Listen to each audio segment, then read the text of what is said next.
Have a great day, guys. So, isa lang talaga yung key para maging maganda yung buhay. I really believe it is the attitude gratitude. So, marami nating dapat pasalamatan ngayon sa life and mas magiging magaan yung mga bagay-bagay pag marunong tayong magpasalamat sa kahit maliliit na mga blessings na tatanggap natin. And I'm super grateful na nandito ako ngayon sa mundo and ay my gosh, ang ganda ng view dito ngayon, guys. Kakaibang sunset. So, 'di ba?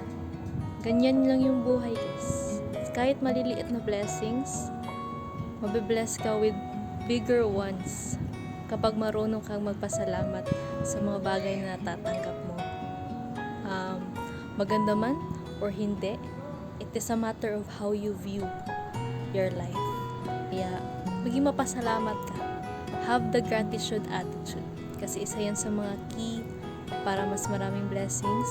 Isa yan sa mga key para mas maging maganda ang buhay.